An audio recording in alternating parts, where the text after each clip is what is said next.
strength, courage, and wisdom. You need some of that around here.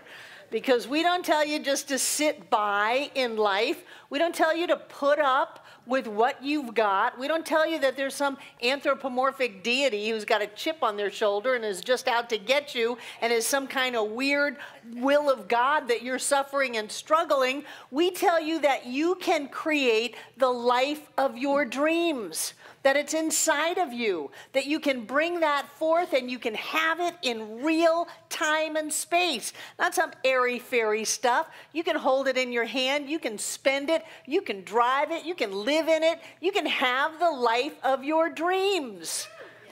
But it's not a get-rich-quick scheme. And it does not promise something for nothing. You're going to have to come up with some strength, courage, and wisdom and create on the inside that which you want to have on the outside. The outside is on the outside for a reason. It's not capricious. It didn't just happen. There's no winds of fate blowing you around. You did that. Barbara, I didn't do that. I didn't think a thought that said, car crash, divorce, bankruptcy, maybe not consciously, but there's a belief within each and every one of us that has manifested as the circumstances of our lives. And when we can decide to make the shifts on the inside, the outside will change. And then we look at those divorces and we say, thank God. Thank God I didn't stay in that dead-end marriage. Thank God I didn't keep that job that I hated. Thank God I didn't live in that city that I was so done with. I wanted to come to Asheville, North Carolina. Something that I thought as a disaster turned out to be the best thing ever because we moved in to best thing ever. And so I love this Principles of Successful Living. I know I love Fenwick. You know, and Fenwick is great, but Ernest, gosh, he is so clear on the doing of it.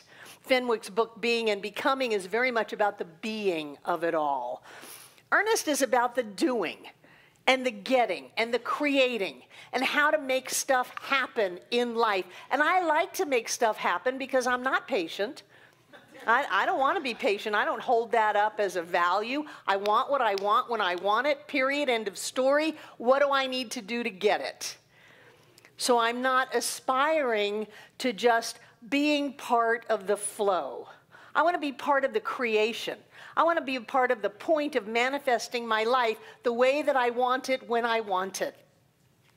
So I'm getting ready for Prac 1 class for Tuesday night. And I can't get ready for Prac 1 when I'm getting ready for Monday night class, because Monday night class is Fenwick, and it's all about the being. And practitioner class is more about being a practitioner and learning how to manifest, finding your power so that you've got that to give to people who come to see you and to ask for help. And so Tuesday I'm getting ready for Prac 1 class, and it's on the book in the not the original Science of Mind, and I know I love the original Science of Mind, but the revised one is good too, and it's on the chapter 16 in the revised textbook, Principles of Successful Living, and I open it up, and it's in my Science of Mind text. I was almost going to bring it and show you. It's all held together with packing tape, and it's got rumpled pages and little markers sticking out at all odd angles, and I opened up the chapter, and it's got underlines and highlights and notations out to the side and stars and all kinds of things scribbled all over it. And I started to read this and I remembered this is almost my favorite chapter in the entire textbook because it tells us how to have a successful life.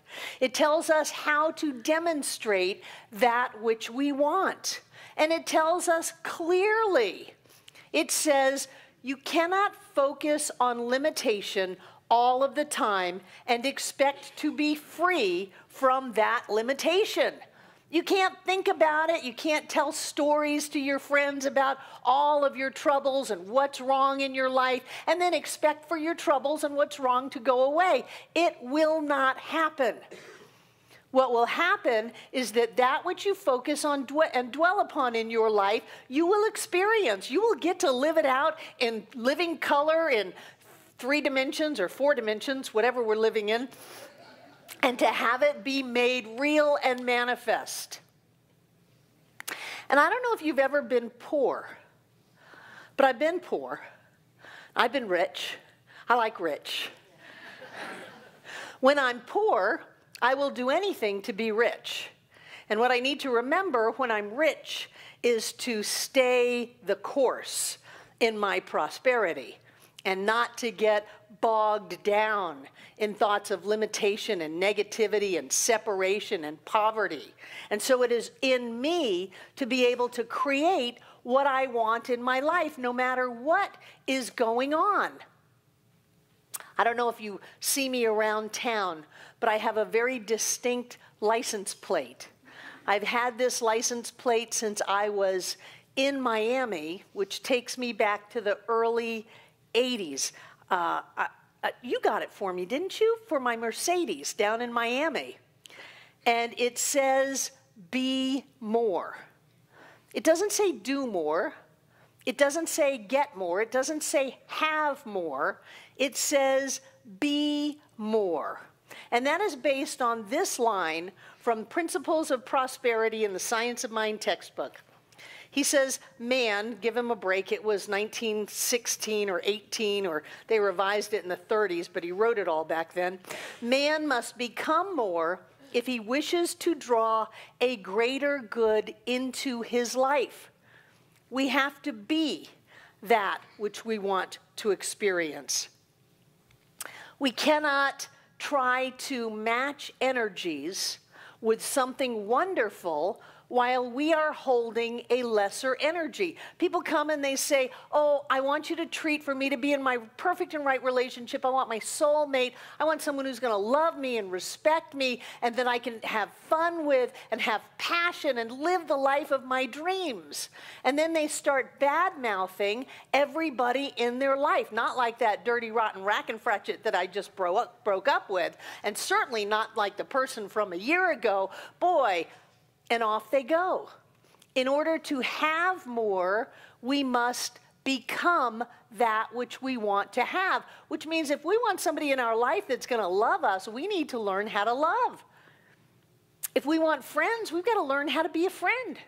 Oh, I'll be nice to them when they're nice to me. No, it doesn't work that way. They will never be nice to you. And you will watch them go down the hall, and they will be nice to somebody else. I found that with my first husband. I went up to pick Matthew up once and looked at this man who was being nice and respectful, and I thought, how did that happen? And I realized that I held the space that nobody could be nice and respectful to me. And so that person was just very willingly reflecting back to me what I put out. And then that person went to someone else who went, oh no, we're not going to do that. If you want to be with me, you're going to be a different kind of person. And they went, okay. Why? Because that's the energy that person was becoming. That second wife, she was different, so she got different. I was feeling very poorly about myself, feeling very low and lacking, and that's what I got. So what have you got? Newsflash, that's what you are. That's what you are. If you don't have as much money as you want, if you don't have as much health as you want, as much energy as you want, if you don't have as much opportunity as you want, friends, any of that, it's because you are not that. It is up to you to put the energy out into your life. Don't wait for life to say, oh, here's Barbara down on planet Earth. She just looks so forlorn and lonely and miserable. I'm going to heap all these blessings on her. It cannot work that way. You have to find it inside of yourself. And still, sometimes people say, what does that mean? And I'll stop in the middle of Sam's parking lot, because that's usually where I am, and say it's not about getting more. It's not about having. It's certainly not about doing more. My gosh, we have such a do-do culture. It's just full of do-do. It is about being. Be more. Gandhi, be the change that you wish to see in the world. It is inside of you, and I guarantee you, you cannot complain about your life and then expect your life to change. Every time you complain about it, you're cementing the problems into place. You're filling them up with some kind of an inflator that's going to make them bigger and bigger and bigger until they're waving around like one of those, they're not statues, they're, what are those signs are on the side of the road, and it's the wiggle guy, you know? And that's the problem right in front of us, but we keep filling it up with air because we are looking at what is wrong. Turn away from the condition. Turn away, but it's so here. It is only here because you are focused on it. If you stop focusing on it, you will pull the energy away from it, and it will deflate, and it will go away. But it's not good enough to just turn away from it, to stop talking about it, to stop calling people about it, to stop posting it on Facebook, to stop running it through your head. It's not good enough to do that. You have to focus on something else. You've got to come up with an alternative. I remember when I would call Rocking Bear when he was still on this plane, he didn't mess around. He didn't want to hear it. He didn't even want to hear, hi, how you doing? He says, I don't care about all that social stuff. Wasn't his word. You'd call him up, he'd pick up the phone and say, what do you want? And you had X number of seconds that were in the single digits. If you didn't come up with a clear and concise answer, he hung up. And he didn't have an answer machine. He didn't want to hear it. What do you want? So people are usually really big in what they don't want. They know all about what they don't want and how it's happened over and over again, and life seems to be conspiring against them. No, we have to think about what we want. There's a whole new concept of Candace Pert in biological brain stuff. And the phrase is, what fires together, wires together. And literally, the synaptic transmissions in your brain, the brain cells grow together along a known thought pattern. And so if you think the same thought over and over again, your brain has grown together in that thought process. And so it's not enough just to say, stop thinking that. That's going to be hard enough. But then what in the world have you got to do? All these little brain tendrils are floating around. And if you don't give them something else to grow into, they're going to go right back to where they were. Did you ever try to break a habit? Smoking, alcohol, eating, people. Habits are very difficult to break. And so what we need to do is give ourselves something to think about. So you turn away from the condition. What are you going to turn towards? Thoughts of health, thoughts of prosperity, thoughts of happiness, thoughts of joy, and you will command all of the creative power of the universe itself into manifesting that. You will grow your brain together in a different way, and you will have other experiences. I caution you not to hang out in, why did I create that? What thought did I think to create that? I didn't mean to create that. I didn't want to create that, but I created it. And now where are you? You're all in the creation that you don't want. Now you're talking about all the details of the creation that you didn't want, that you don't know how you created. You're not sure at all how it happened, but you're talking about it, and other people have input on it, and so there's conversation and debate, and before you know it, you're posting it on Facebook, you're talking to your friends about it, you're calling people about it, you're journaling about it in your diary, and there it is still in your life. Turn away from it. Do not look at it. Do not think about it. But the only way to do that is to look at something else. Think about something else. Think about how wonderful it is being rich. Think about how great it is to be in the arms of your beloved.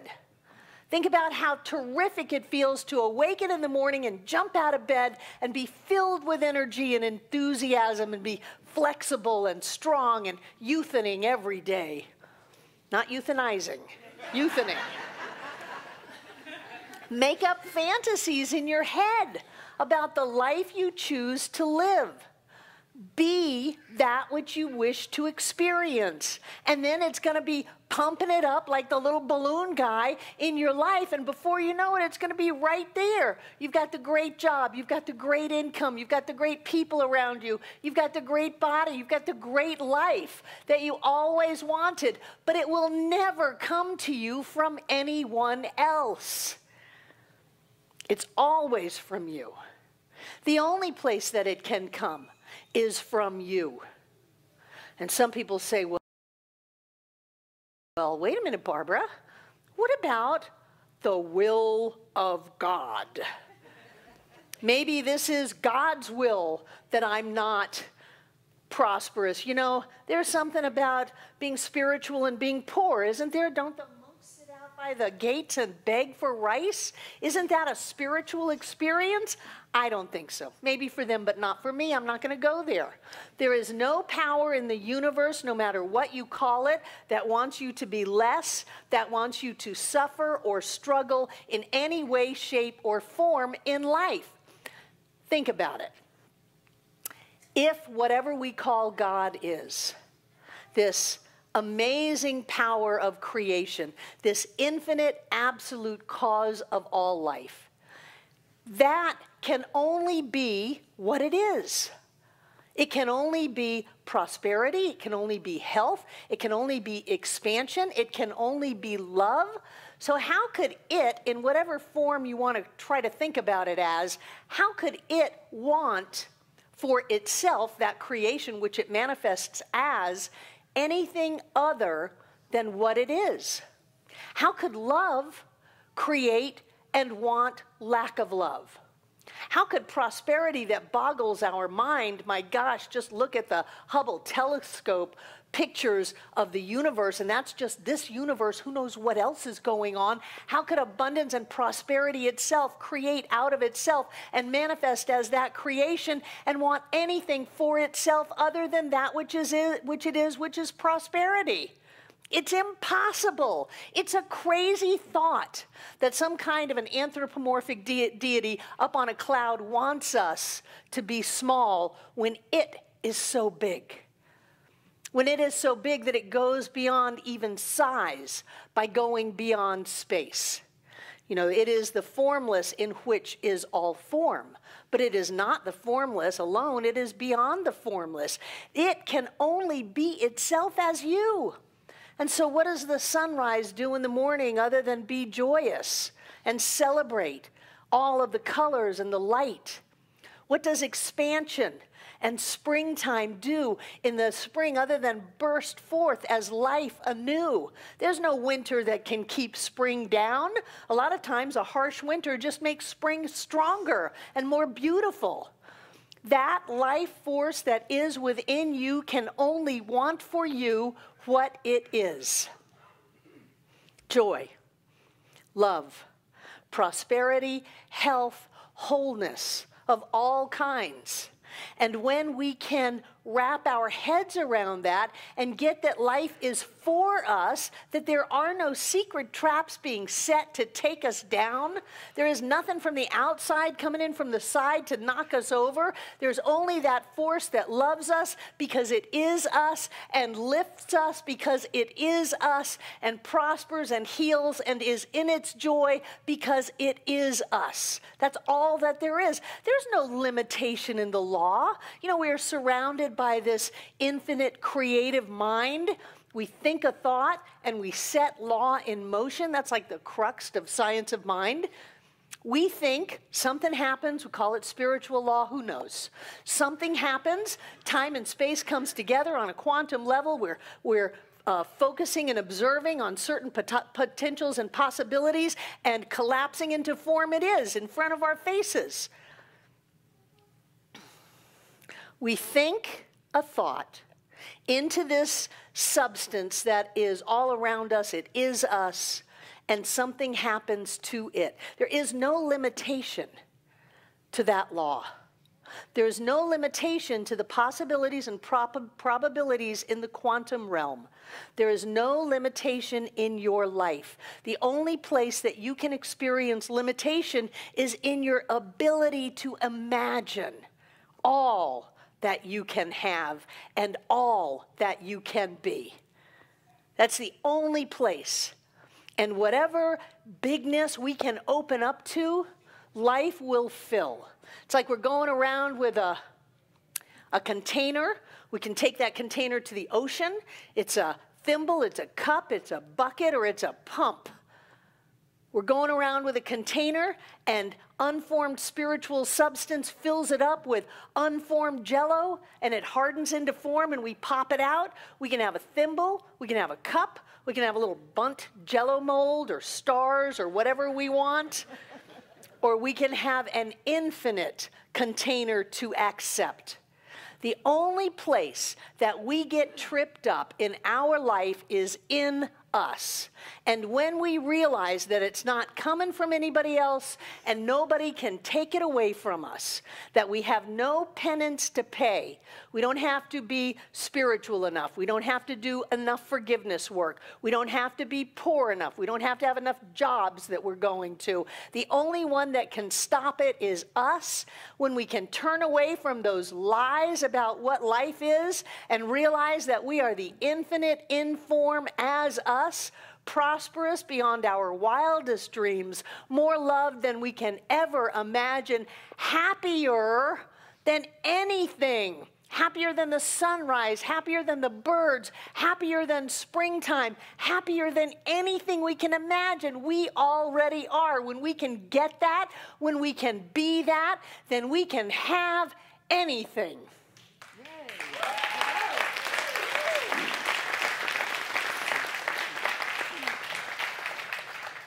I learned these principles when I was on food stamps, when I was on welfare, when I was giving plasma twice a week, when I was trying to care for a 3-year-old, and I was terrified. If I can learn them, any one of us can learn them. If I can tweak them into more and more joy, any of us can. Stop looking for it on the outside. It is not in anything on the outside. Do your work within. Change how you feel about life, how you think about life, what you believe about life, and watch how the outside changes. I love you all, and so it is.